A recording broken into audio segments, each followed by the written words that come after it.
Government തീരുമാനിക്കാം. അങ്ങനെ നടത്താൻ കഴിയില്ല. കാരണം അല്ല, നയം വരാൻ പോകുന്നേ ഉള്ളൂ. ടാക്സേഷൻ്റെ കാര്യത്തിൽ നിങ്ങൾ ആരോട് വേണമെങ്കിൽ ചോദിച്ചു നോക്കുക. ബഡ്ജറ്റ് രഹസ്യമാണ് ടാക്സ് കുറയ്ക്കുകയും കൂട്ടുകയൊക്കെ ചെയ്യുന്നത്. അത് മറ്റാരെങ്കിലുമായിട്ട് പങ്കുവെച്ചാൽ ബഡ്ജറ്റ് ലീക്കാണ്, ബഡ്ജറ്റ് പുറത്തു വരികയാണ്. അങ്ങനെ പറയാൻ പാടില്ലാത്തതാണ്. അതാണ് എൻ്റെ പ്രശ്നം. പിന്നീട് അതാണ് രീതി. അതാണ് അല്ല, ഞാൻ ഒരു മദ്യത്തിനും മാർക്കറ്റ് വരുന്നതിന് അനുകൂലമല്ല. അതല്ല വിഷയം.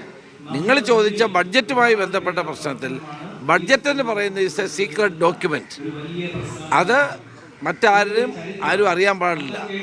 ബഡ്ജറ്റ് പ്രസന്റ് ചെയ്യുമ്പോഴേ അറിയൂ. ഇനി ഈ നിർദ്ദേശങ്ങളെ പറ്റി ചർച്ചകൾ ചെയ്ത് ഗവൺമെന്റ് കുറയ്ക്കുകയോ കൂട്ടുകയോ ഒക്കെ ചെയ്യുക. അതിനാണ് സഭയിൽ ചർച്ച വരുന്നത്. എല്ലാവരും തൂഫാൻ വാരിയേഴ്സായി മാറണം എന്നാണ് കേരളത്തിലെ